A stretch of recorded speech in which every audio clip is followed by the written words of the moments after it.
welcome to the English online class, and today we will begin with a new chapter in our grammar book, that is the subject and the predicate. So let's move on. So dear students, every sentence has two parts. That the first one is the subject and the second one is predicate. As you can see it on the screen, that every sentence has two parts. The first one is subject and the second one is predicate. The subject is considered as the noun and the pronoun, and the predicate tells us something about the subject and action done by the subject. So that is the verb. Okay. Now dear students, here are some few examples in front of you that will help you to differ between the subject and the predicate. So what is the subject? So this is the subject and this is the predicate.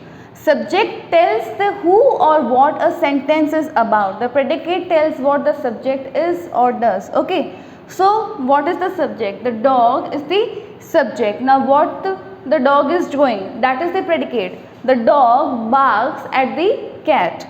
Mr. Smith is my teacher. Mr. Smith is the subject and is my teacher is the predicate.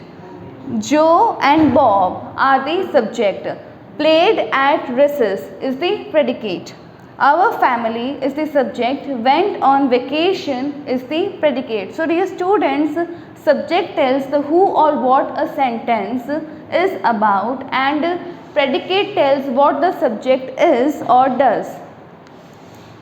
So dear students, now what do we mean by the subject? Now subject can be a noun also, it can be a pronoun also. So here is an example in front of you. Reema worked hard to win the gold medal. Now Reema is the noun, as you can see it on the screen, that Reema is the noun. So in every sentence the subject either can be a noun or a pronoun. Okay. Now what do we mean by the predicate in the sentence? The predicate contains the action done by the subject, and the definition is as same as the above line. Predicate of the sentence will always contain a verb.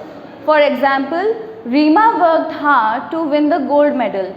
Now if Reema is the noun, I told you that if Reema is the noun, then what is she doing or what does she possess is the predicate. Okay, so this is the predicate. Okay, so I hope that you get that what are the subject and the what are the predicate is very easy to understand.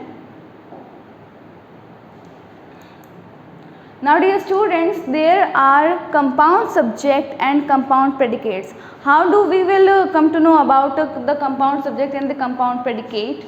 When a verb has two or more subjects, we say that the verb has a compound subject. So when a verb, as I have already told you about the verb, what are the verbs? When we possess something or when we are doing something or when something is happening, that is the verb. Okay, so when a verb has two or more subjects, like it can be a noun also, it can be a pronoun also, we say that the verb has a compound subject. So here is an example in front of you. For example, Reema and Reena are performing together on the stage. Now as you can see that Reema and Reena are the subjects. Okay, Reema and Reena are the subjects. Performing is the verb. Okay, now this is the verb and the verb is having two subjects. Okay, I hope that you get that. The subject in a sentence may occur as one word or as a phrase. Okay, now the subject in the sentence may occur as a one word. It can be a one word also, it can be a phrase also. Okay. So dear students, let's move on towards learning more about compound subject. The subject in a sentence may occur as a one word or as a phrase, as I told you. And here is the example in front of you. She bakes some awesome cakes. Okay, now she is the pronoun and she is also the one word. As I told you that the subject in a sentence may occur as a one word or as a phrase. So she is the pronoun. Okay, she is the pronoun. I told you that it can be a noun also, it can be a pronoun also. Bakes awesome cakes, and now she is also considered as the one word here. Okay, now mother writes very beautifully. Now mother is the noun also and that is the one word also. So when we are speaking someone's name, when we are telling someone's name, that is the noun. I have already told you the definition of the noun in the Zoom live classes, that what are the nouns. So, nouns are the names of the object, of the things, of the place, of a person, or of any idea, or of any emotion. Okay, so that is the noun. And Madhur is also considered as the one word. Of course it's a word. Okay, now that is the phrase. Singing the hymns is her favorite work to do. Now singing the hymns, that is the phrase. Okay, now let's move on. Dear students, now we will understand about compound predicate. When two or more verbs or verb phrases that share the same subject are joined by a conjunction, we call it compound predicate. So here is an example in front of you. Karina lives in France and speaks French. Now this is the whole sentence. Karina lives in France and speaks French. This is the whole sentence, but Karina is the subject, as you can see. Lives is the verb.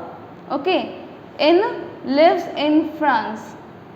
Okay, so lives in France, that makes it a phrase. Okay, and what is the conjunction? And is the conjunction. Speaks French. Okay, so what is it telling? What does it telling about us? It is telling that when two or more verbs or verb phrases that share the same subject are joined by a conjunction, means one subject or one person is doing two works at a time. Okay, and here what Karina is doing, Karina is living in France right now and she is speaking in French. It is because she is living in France, that's why she is speaking in French. Okay, so I hope that you have well understood about the compound predicate. Let's move on. So dear students, here is the examples of the conjunctions. What are the conjunctions? So here are some examples in front of you, both and, not only, but also. Okay, just as much as, if, then, what, with, and, neither, nor, whether, or, as. Okay, so these are the correlative conjunctions, though we are not going to use this much in the subject and the predicate, but this is just for knowledge that what are the conjunctions. Okay, so I hope that you can get that on the screen, that what are the conjunctions.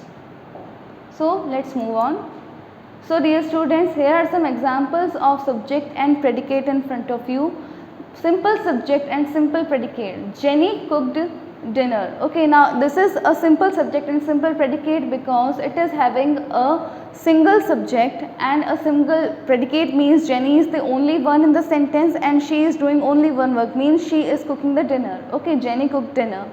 Compound subject and simple predicate. Jenny and Oscar cooked dinner.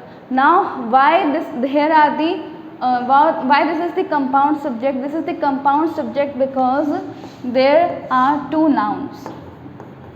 Okay, there are two nouns. Okay, and what they did, they cooked dinner. Here is the one verb. Okay, I hope that you can get that. Simple subject and compound predicate. Now Jenny cooked dinner and cleaned the dishes. Now why here it is known as the simple subject and compound predicate? Because Jenny is the single subject in the sentence. Okay, single subject.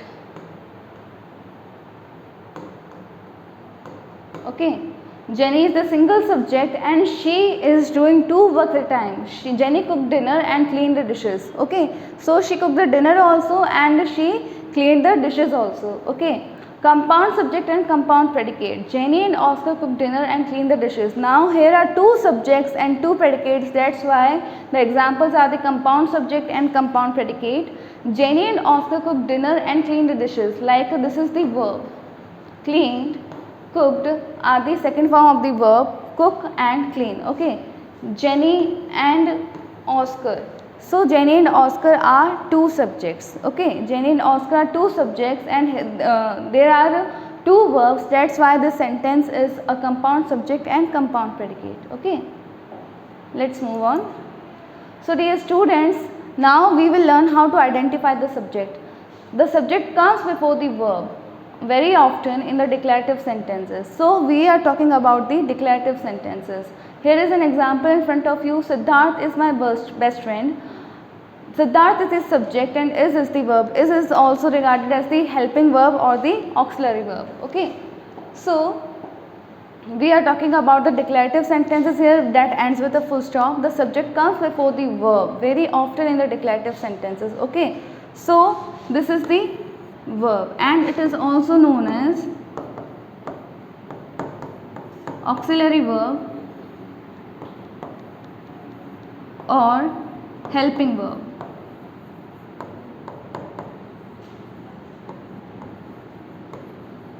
Okay. Now Siddharth is the subject. As the sentence is suggesting, the subject comes before the verb. Now this is the verb and this is the subject and it is coming before the verb. Okay. And it happens very often. Okay. So let's move on. So dear students, there are different types of sentences. We have studied in the chapter 1 also the sentence about different types of sentences, declarative, exclamatory, interrogative and imperative. Okay. So sentences that begin with here, there, the subject generally appears in the end. Okay. So as you can see that the there is placed at the first place. Okay. And are is the verb. Okay. Are is the verb and three parrots are the subject. Okay, these are the subject. In interrogative sentences, the subject follows the auxiliary verb. For example, have you ever been to Gujarat? Now what is it suggesting? Interrogative sentence, the subject follows the auxiliary verb. Okay, now this is the subject, you is the subject and have is the auxiliary verb and it is following the have. Okay, so have will come at the first place. Okay, and then the subject will come at the second place. Ever been to Gujarat? Now in imperative sentences the subject is you but is not usually written or spoken. The subject is you in imperative sentences, but what is the factor? It is not usually spoken or it is not usually written. For example, if I am telling you by gesturing that take this book, now you know that I am giving that book to you, but I haven't mentioned you take this book. Why? Because you know that I have already told you to take that book. Okay, because you are knowing that I have already told you to take that book or to hold that book. Okay. So in this one you won't speak or you won't write you in the imperative sentences. Okay, the subject is not written or the subject is not generally spoken in imperative sentences. Okay. For example, you take this book. Now you is in the bracket. Why? Because it will not be spoken, it will not be written. Take this book. In exclamatory sentences the subject comes before the verb. Now in exclamatory sentences the subject comes before the verb. Okay, how beautiful she looks. Okay, how is the WH word, beautiful is the adjective, she looks, how beautiful she looks. Okay, she is the subject and looks is the verb. Okay, I hope that now you get that how the subject and the predicate are adjusted in the sentences and according to the sentences, according to the type of the sentences. So I hope that you have learned enough through this video and we will discuss more about the subject and the predicate in our live classes. So till there, thank you very much and have a great day ahead.